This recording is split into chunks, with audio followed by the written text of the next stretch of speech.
I'm denying that trans people exist by asking you if you're talking about women having pregnancies. Do you believe that men can get pregnant?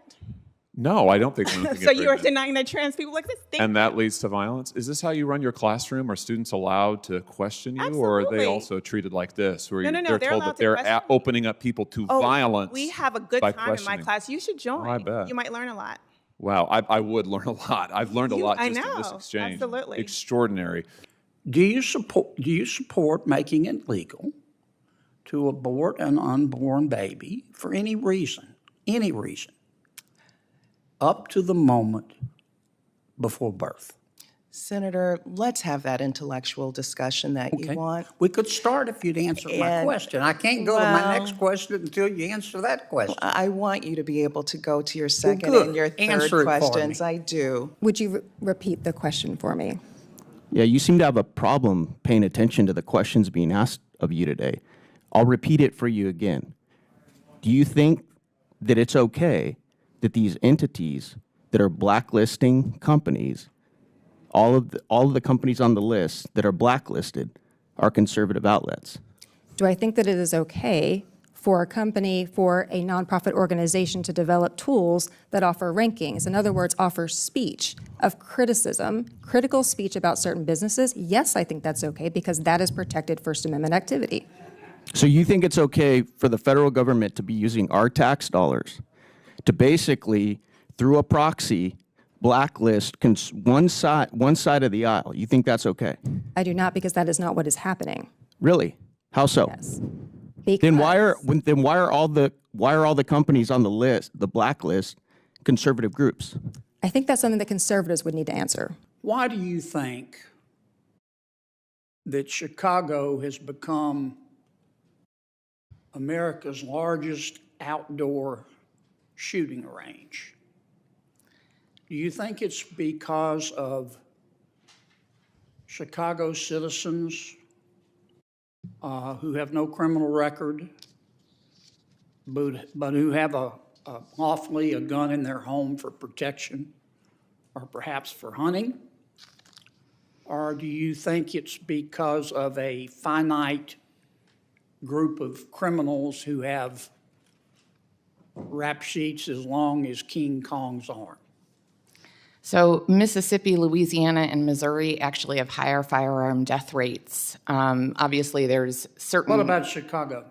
So I don't live in Chicago. It's not my primary area of research. You don't have an opinion on that? I think there's easy access to firearms combined with environmental conditions, lack of great education. There have actually been studies showing that when you green vacant lots and repair abandoned buildings in urban neighborhoods, you see decreases in gunshots, in violence, as well as in stress and depression in the neighborhoods around them. No disrespect, Doc, but that sounds a lot like word salad to me. I now recognize Dr. Franks for her 5-minute opening remarks. Thank you. As noted in my introduction, I am a law professor at the George Washington Law School, and I specialize in the intersection of the First Amendment, technology, and civil rights. I'm also the president of the Cyber Civil Rights Initiative, which is the leading U.S. nonprofit organization focused on combating image-based sexual abuse. The fact that critical speech may lead to negative consequences for those who are criticized, such as a decline in popularity or in revenue, merely indicates that the speech is effective, not that it is censorship. Competition is not censorship. Counter-speech is not censorship. Research is not censorship. Providing information to businesses about other businesses is not censorship. Efforts to convince consumers, advertisers, and the public that certain content is false, is fraudulent, harmful, extremist, harassing, or exploitative is not censorship. None of this changes just because the government may have provided funding for the speech in question. While, as the Supreme Court has held, government officials cannot attempt to coerce private parties in order to punish or suppress views that the government disfavors, the government is allowed to speak on its own behalf and to take sides in controversial matters. The government is allowed, for example, to promote military enlistment and war bonds during wartime without also having to promote messages that discourage those efforts. The government is allowed to fund certain messages or perspectives and not others. Misinformation researchers have been vilified, defunded, harassed, and threatened, including by members of Congress. This is government officials using taxpayer dollars to instigate hearings, subpoenas, lawsuits, document requests, and investigations to literally shut down speech that they do not like. And unlike the federal funding programs attacked in this hearing, these actions by government officials are not merely encouraging speech that they prefer, but punishing the speech that they fear. These efforts have been chillingly effective. It was announced recently that the Stanford Internet Observatory, a cross-disciplinary program that provided in-depth analyses of social media's role in child exploitation and the spread of false information about elections and vaccines, may be shutting down amid the political and legal attacks that have, as the Washington Post says, have caused a pall on efforts to study online misinformation, attacks that have included lawsuits, document requests, threats of physical harm, including the targeting of student volunteers. This is what censorship looks like. Government-led efforts to directly suppress disfavored speech as well as to leverage third parties to assist in those efforts. The harassment and silencing of misinformation researchers, especially in a year when a record-breaking number of elections will take place around the world, threatens free speech and democracy on an unprecedented scale. If Congress genuinely wants to address the threat of censorship, it should start by acknowledging that the call is coming from inside the House. Thank you. I want to start with you, Ms. Franks. I believe you said the government has the right to participate in expressing its viewpoint. Is that what you said? Yes. Okay. Well, I don't, respectfully, Ms. Franks, I don't think that's what we're really talking about here today. We're not talking about the government expressing its viewpoints. What we're really talking about is when the government pays and uses taxpayer dollars to fund these entities that we're talking about here today that actually discredit some of these news sites and drives away their advertisers. Do you think that's fair as well? What is fair is for the government to be able to fund projects and organizations that do certain things with those funds that may include competing in the marketplace of ideas, and they may be winning in the marketplace of ideas, but the government is not making those choices. And when certain news outlets lose in the marketplace of ideas, they may want to blame the government for that, but maybe they're just losers. So, okay, Ms. Franks, do you think— It's actually Dr. Franks. What's that? It's actually Dr. Franks. Okay, Dr. Franks, sorry. Ms. Jonas here said that when she was looking at these entities and the organizations that they had blacklisted, every single one of them was a conservative-leaning organization. Do you think that's fair as well? Is that okay? Dr. Franks? Use a different name, so I wasn't sure you were talking to me. Yeah, I'm still talking to you. I'm still looking at you. I'm still talking to you. Would you repeat the question for me? Yeah, you seem to have a problem paying attention to the questions being asked of you today. Why are all the companies on the list, the blacklist, conservative groups? I think that's something that conservatives would need to answer. No, I think that's something you need to answer. Because we're talking about censorship here, and there's only one group of people being censored. No one is being censored. Miss Eunice here admitted that she's not even a Republican. She leans left. Yet she's telling us that all of the companies on the blacklist are conservative groups. How do you square that, Doctor? I don't have to square that because, as I said, the focus— I know, because you don't have to make any sense, do you? May I answer the question? Yeah, go ahead. Right. The First Amendment has certain principles and certain rules. People may not like them. People may disagree with them. People may not like the fact that someone out there may say conservatives are all bad or liberals are all bad. The correct response to not liking that is to engage in your own speech, as is often happening here. It is not to say, oh, this is censorship, we're being silenced. It's simply to say, we disagree with what's being said here. Try to compete, and if you are good enough, maybe you'll win. Miss Jonas, what do you have to say about what Dr. Franks just said? First of all, I want to be I want to be clear that this wasn't just about NewsGuard and GDI. The government was funding hundreds, at least 300 tools and technologies that were designed to censor speech. Some of them weren't even pretending to censor foreign disinformation, quote unquote disinformation. Of course, that's a subjective term. So they were hosting COVID disinformation challenges where they were giving grants to companies who showed that they were the best at censoring COVID disinformation. COVID is not really a national security or foreign topic, even if it has some tinges of that. So this was about the government using its authority. The government can't use its authority, can't use its power, and can't use its money in order to censor views it doesn't like. It's the government, yes, it has a right to censor to express its own views, but not to use those views to censor. That's where it stops. And the court expressly said that in Vulo recently, actually. Mr. Weingarten, I'm going to allow you to comment on this exchange. I just say briefly, we've heard a robust defense of the government's purported right to speak, which, as we've established, really looks like a right to censor, and the censors portrayed as the victims here, but American speech en masse has been censored by this censorship industrial complex on a slew of issues that expressly reflect protected political speech. And if a stop isn't put to it, we're going to lose this right in toto. Thank you. Mr. Chairman, I yield back. I am a board-certified emergency physician and dean of the Yale School of Public Health. I've spent nearly 20 years working as an emergency physician in a top-tier trauma center. Here in the U.S., treating firearm injuries is a routine part of emergency medicine. During our training, we learn how to identify who must go right to an operating room, how to crack the chest of someone who's bleeding out, and how to notify family members of a death. While in training, though, we rarely, if ever, learn to ask what could be done to prevent a gunshot wound in the first place. That changed for me about 15 years ago, after I cared for a young man, the son of a first responder, who had shot himself with his parents' firearm. He was the first patient I'd cared for who had intentionally shot himself. I couldn't save him, but he changed my perspective on gun violence. First, his death drove me to learn more about firearm suicide, to realize that in the emergency department, we rarely saw suicide attempts from a gun, not because they were rare, but because they were so often fatal. Second, his death led me to question why we didn't think about gunshot wounds the same way we think about drunk driving or heart disease, as something we can and should prevent.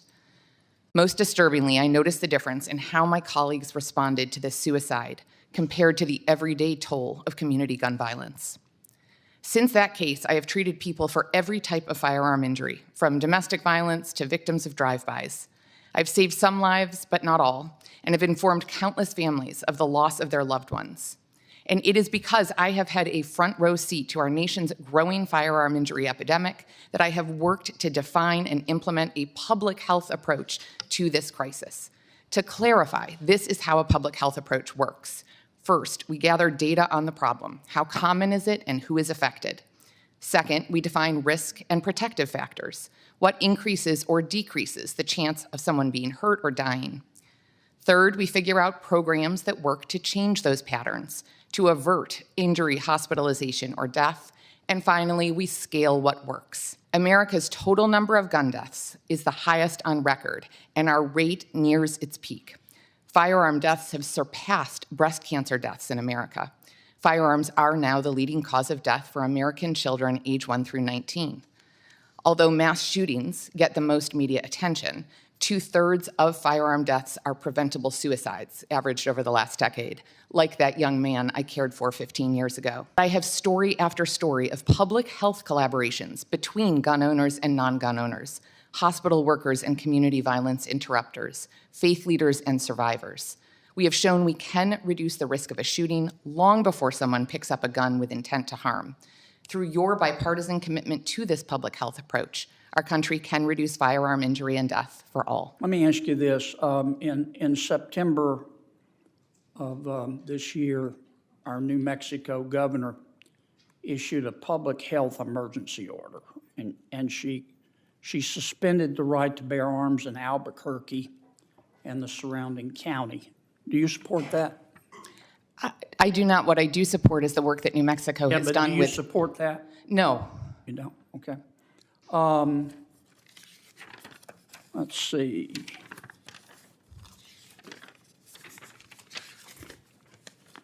During his first 2 years as the DA in Philadelphia, District Attorney Krasner and Loster dropped 47% of all the illegal firearms cases in the city.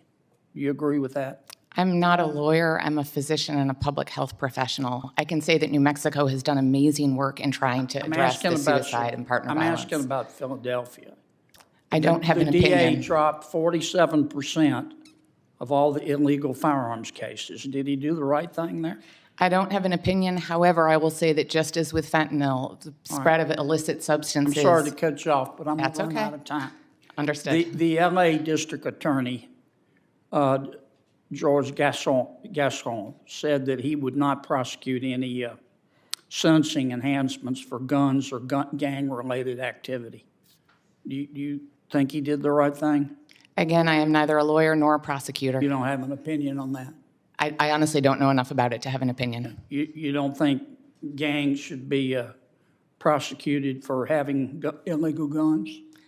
I'm neither a lawyer nor a prosecutor, and that's not my area of research. But yet you want to take guns away. I've never said that I want to take guns away. From law-abiding citizens. I think that you are saying something that I've not said in my written or oral testimony, sir. Okay. You equated gun deaths to heart disease in your opening statement. Yes, sir. Which is a greater public health problem, gun deaths or heart disease? So heart disease does kill more folks across the United States, largely in the end of their life. About 700,000? Mm-hmm. Yeah. Gun deaths about 50,000? Correct. Do you support outlawing fried foods? I'm sorry. How does that relate to? Because fried foods contribute to heart disease, don't they? Again, I have not wrten or said that I support outlawing. You're a physician, right? I am. Have I said that I support outlawing anything in my testimony today? Okay. Let me ask one more question. I'm sorry, I cannot see that far, Doctor, on the very end. Cozy Gay, thank you. Yes, sir. You said, I wrote it down, you said that no one should be judged by the worst thing they have done in their lives. Correct. If one of these young doctors sitting behind you, God forbid, walks out on the streets of Washington, D.C., and is raped or sodomized, you don't think the rapist should be judged? I don't think it should be terminal. It shouldn't be for the rest of their lives. You think we should forgive them and not give them any punishment? I believe in forgiveness. You think nobody's responsible for their actions? I believe in responsibility. I believe in forgiveness. Thank you, Mr. Wow. Thank you, Mr. Chairman. Professor Bridges, you said several times, you've used a phrase, I want to make sure I understand what you mean by it. You've referred to people with a capacity for pregnancy. Would that be women? Many women, cis women, have the capacity for pregnancy. Many cis women do not have the capacity for pregnancy. There are also trans men who are capable of pregnancy, as well as non-binary people who are capable of pregnancy. So this isn't really a women's rights issue. We can recognize that this impacts women while also recognizing that it impacts other groups. Those things are not mutually exclusive, Senator Hawley. Oh, so your view is that the core of this right then is about what? So I want to recognize that your line of questioning is transphobic, and it opens up trans people to violence by not recognizing them. Wow, you're saying that I'm opening up people to violence by asking whether or not women are the folks who can have pregnancies? So I want to note that 1 out of 5 transgender persons have attempted suicide. So I think it's important because of my line of questioning? Because, so we can't talk about it? Because denying that trans people exist and pretending not to know that they exist I'm denying that trans people exist by asking you if you're talking about women having pregnancies? Do you believe that men can get pregnant? No, I don't think women can get So pregnant. you are denying that trans people exist? And that leads to violence? Is this how you run your classroom? Are students allowed to question you? Absolutely. Or are they also treated like this, where No, they're told that they're opening up people to violence? We have a good time in my class. You should join. Oh, I bet. You might learn a lot. Wow, I would learn a lot. I've learned a lot just in this exchange. Absolutely. Extraordinary. Professor Goodwin, help me understand your point of view. I think this is a yes or no question. Do you support it being legal to abort an unborn child up to the moment of birth? Senator Kennedy, it is not a yes or no question. I support women like Ms. Zarowski. Women across this... No, ma'am, I don't... I think it is a yes or no question. No, well, let me answer... If there were a law I'm just trying to understand your perspective, and I'm not accusing you of this. Of course but, not. But, you know, people sort of talk around this issue. If there were a bill that said that a woman has an unfettered right to abort an unborn baby for any reason up to the moment of birth, would you vote yes or would you vote no? Senator Kennedy, I refuse to be shackled by your question. What I have answered is that there are conditions that occur you don't know during whether pregnancy. you would vote yes or no? There are conditions during pregnancy that mean after 10 weeks, No, 14 weeks, I said 20 unfettered weeks, discretion. 24 weeks, You would conditions you such would as Ms. support- Zarowski. You're here and advocating. I would support her life. I would understand, support her too, personhood. But you're advocating a law. I support her personhood. You're advocating a law that says that an unborn baby can be aborted up to the moment of birth for any reason, are you not? Let me clarify what the 14th Amendment says in the first sentence, that citizens of this United States are individuals that are born. That is what our Constitution says. But Do why you won't you support our answer my Constitution? question, Professor? I'm not trying to argue. I just want to understand what your position is, and I think you're afraid to say that you do support that. If you do support it, I think you, just for the purpose of an intellectual discussion, you ought to just say so. For purposes of an intellectual discussion, I'm happy to have that with you, but Well, then, that's not the tone of... Could you answer my question? Do you support, please? I mean, you teach. Okay, I'm sure you've had students ask this question. As I have explained, there are many different conditions. No, I said during unfettered a discretion, no conditions. I'm making it easy for you. Well, I have already shared with you, Senator, that I I get support it. women's I don't want to use person- all my time. You're not going And to I answer support it, Ms. and that is your Zarowski's right. But I personhood. would respect you more if you just say, "Here's my I'm answer." sorry that you don't respect me I do very respect much. you, but I said I'd respect you more if you just answer my question. Doctor, tell me how to say your last name. Ms. Dr. Rubenhorst, do you support a law that would allow, for any reason, unfettered discretion, the abortion of an unborn child up until the moment of birth? No. You don't. As the doctor in this room who does provide abortion care, that is not how abortion care in this country works. It's a hypothetical that does a disservice But if a to our patient came to you patient. and said, I'm going to probably have a baby this week and I've changed my mind, and I would like you, doctor, to abort the child, would you do it? That is not how abortion care in this country But if works. a patient did, would you do it? My job as a doctor is to look at each individual situation. I mean, but I'm have sorry, I don't never- mean to be rude, but I can tell neither you nor the professor will answer my question. I And have I think nev- you both have an opinion, and I don't understand why you won't share it. We're going to solve this problem. I've Doctor- provided care for a Doctor, few how years, about and I've you? never Could you- seen that situation. How about you, Doc? Would you? Do not support unfettered abortion, and I would like to point out that if a woman did have a life-threatening condition in pregnancy past approximately 22 weeks, that baby can be delivered alive by induction or C-section, and we can try to save that baby. The intent of abortion is a dead baby, and that is not necessary in that situation. I mean, I want you to all understand where I'm coming from. This is a tough issue. And it's a tough issue because there's some tough questions we've got to answer. And when you won't answer the questions, when you're invited by my Democratic friends, the majority, and you won't answer the most fundamental question, we've got a bill in front of us that will basically say a woman has the unfettered right to abort at any time for any reason up to the moment of birth. And that's a gut check issue. And I would expect you as experts to answer that truthfully, how you do it. Thank you for your indulgence, Mr. Chairman.